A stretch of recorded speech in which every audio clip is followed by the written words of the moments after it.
नमस्कार, जय हिंद, जय हिंदी। स्वागत है आपका हमारे YouTube चैनल में।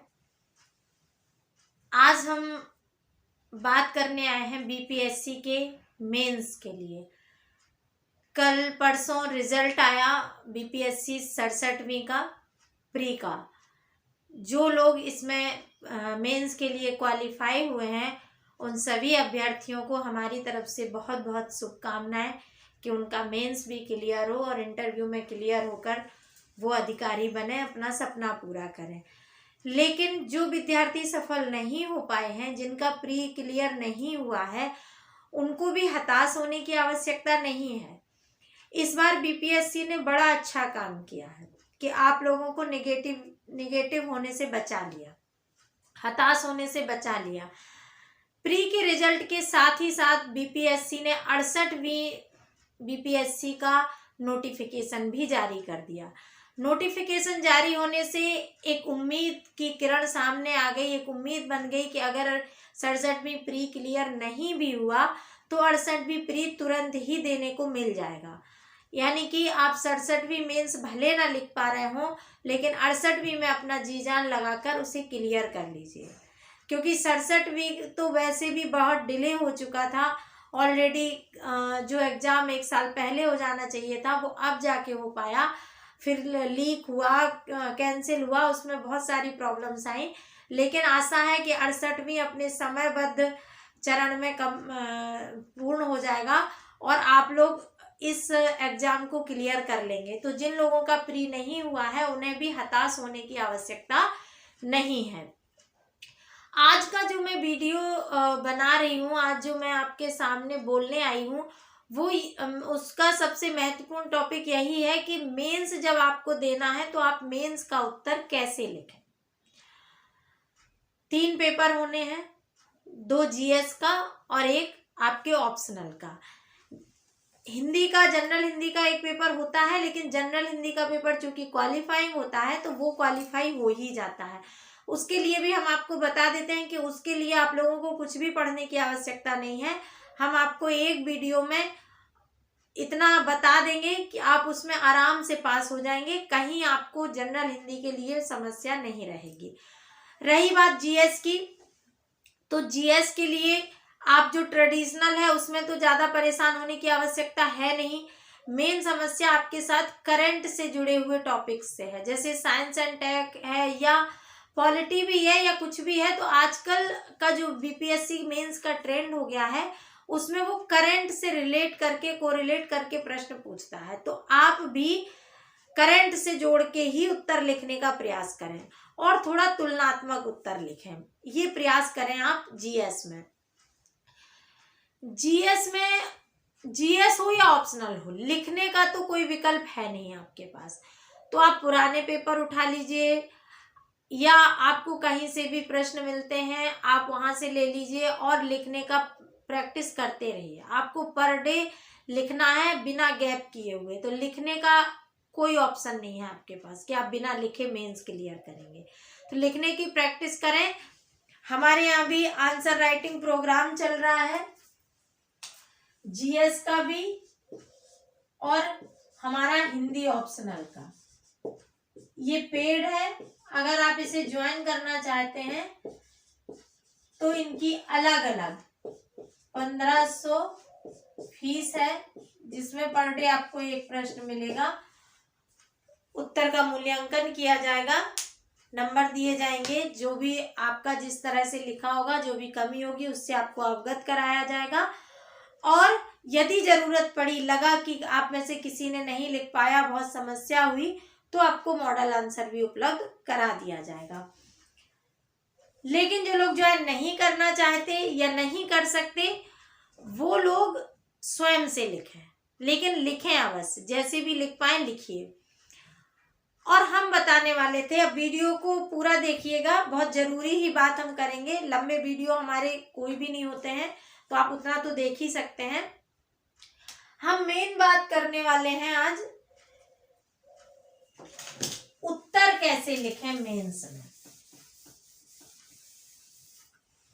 चूंकि हमारे पास लॉन्ग क्वेश्चन रहते हैं तो उत्तर लिखते समय सबसे पहले हमें भूमिका लिखनी होती है। भूमिका के बाद प्रश्न का जो भी मैटर है उसे कुछ पैराग्राफ बना के हम लिख देते हैं। अंत में हमें निष्कर्ष लिखना होता है। ये हमारा उत्तर का प्रारूप होता है और ये आपको पता भी है। ये आपको पता भी है, इसमें हमने कुछ भी ऐसा नहीं कहा जो आपको नहीं पता है। समस्या सबसे ज्यादा स्टूडेंट के साथ है शुरुआत करने में और अंत करने में, यानी कि भूमिका लिखने में और निष्कर्ष लिखने में। ये आपका जीएस का उत्तर हो या ऑप्शनल का हो, सेम ही रहता है। आप किसी भी ऑप्शनल के हो, हिंदी के हो, अन्य किसी ऑप्शनल के हो, सेम ही स्थिति रहती है। भूमिका में आपको क्या लिखना है ये आपके लिए हमेशा एक कंफ्यूजन क्रिएट करता है। इसमें आप हमेशा फंसते हैं। तो आप देखिए अपना संविधान, संविधान की जो प्रस्तावना है उसी तरह की प्रस्तावना आपको लिखनी होती है। संविधान की प्रस्तावना को क्या कहा जाता है? संविधान की कुंजी। समझ रहे हैं आप लोग? संविधान की जो प्रस्तावना है उसे संविधान की कुंजी कहा जाता है। ये बात आप लोग जानते हैं क्योंकि आप लोगों ने भी संविधान पढ़ा है, पॉलिटी पढ़ी है। अक्सर लोग तैयारी करने वाले पॉलिटी से ही शुरू करते हैं, तो आप अगर न्यू भी है तब भी पॉलिटी तो आपने अच्छे से पढ़ी रखी होगी, संविधान पढ़ा ही होगा। संविधान की भूमिका, संविधान की प्रस्तावना संविधान की कुंजी कहलाती है। यानी कि आप संविधान की प्रस्तावना पढ़कर ये समझ जाते हैं कि पूरे संविधान में क्या बताया गया है। संविधान में आगे संविधान के जो रचयिता हैं, जो जिन्होंने संविधान का संकलन किया है, उन्होंने संविधान में क्या दिया है ये संविधान की प्रस्तावना पढ़कर पता चल जाता है कि आगे हम संविधान में क्या प्राप्त करने वाले हैं। सेम आपको अपने प्रश्न में अप्लाई करना होता है कि आपकी भूमिका पढ़कर ये पता चल जाना चाहिए कि आप अपने प्रश्न में क्या देने वाले हैं। यानी कि जिन बातों का विस्तार आप पूरे प्रश्न में करेंगे उनका संक्षेपीकरण आपको भूमिका में देना है। भूमिका को प्रभावी बनाने के लिए आप एडिटोरियल की भूमिकाएं पढ़ें। मतलब एडिटोरियल का जो फर्स्ट पैराग्राफ है उसको भी पढ़कर देखें कि उसकी शुरुआत कैसे की गई है। भूमिका को अगर आपके पास कोई कथन है तो आप वहां से शुरू कर सकते हैं, प्रभावी बनाता है। निष्कर्ष भी आप किसी के कथन के साथ अगर समाप्त करते हैं तो वो बहुत प्रभावी होता है। निष्कर्ष में आप एक सुझावात्मक देते हैं, चीजों को कंक्लूड करते हैं, जो आपने ऊपर लिखा है उसका समाधान निष्कर्ष में बताते हुए उसका अंत करते हैं। बीच का एक पैराग्राफ ऐसा होना चाहिए जिसमें अगर कुछ नकारात्मकता आपको दिख रही है तो आप यहाँ उसको बता दीजिए। ज्यादा नकारात्मक प्रश्न नहीं लिखा जाता है, पर कुछ त्रुटियां, आप कुछ कमियां उस प्रश्न में, अगर ऐसा प्रश्न है जिसमें बताना चाहते हैं तो आप 2 लाइन में 4 लाइन में उन्हें डिस्क्राइब कर सकते हैं। फिर भी क्वेश्चन अंत तक पॉजिटिव ही जाना चाहिए। ये क्वेश्चन लिखने का तरीका होता है। अगर आप किसी चीज से तुलना कर सकते हैं तो वो बहुत बेहतर होता है तुलनात्मक लिखना। उसमें आपको अच्छे अंक मिलते हैं जब आप तुलनात्मक लिखते हैं।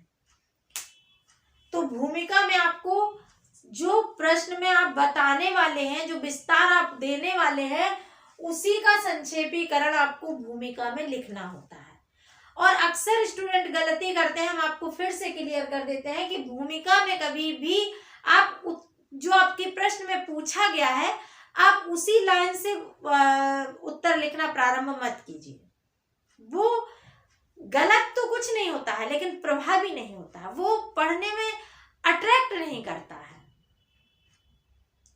इसलिए जब भी उत्तर लिखें तो भूमिका को नए अच्छे शब्दों के साथ शुरू करें, प्रश्न के साथ शुरू ना करें। जो प्रश्न की लाइन है उसी लाइन को उतारकर उत्तर प्रारंभ मत करें, इस बात का विशेष ध्यान रखें।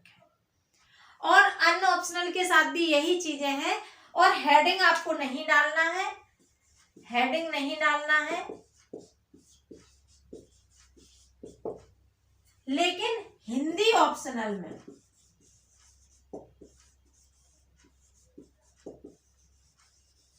हिंदी ऑप्शनल में आप हेडिंग के साथ लिख सकते हैं, उसी पेन से हेडिंग आप डाल सकते हैं। जैसे कबीर पे प्रश्न है तो आप लिख सकते हैं गुरु की महत्ता पर बल दिया है, तो गुरु की महत्ता हेडिंग आप डाल सकते हैं। उदाहरण अवश्य लिखें,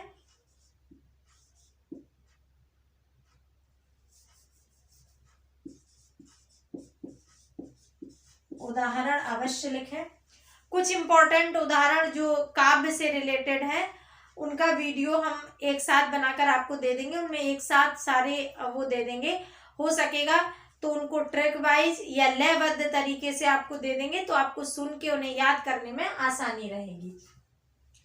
उदाहरण से सिद्ध करने का प्रयास कीजिए। जीएस में भी आप तथ्यों, ऐसा नहीं है तथ्यों की भरमार करना है, पर तथ्यों से अपनी बात सिद्ध अवश्य करें।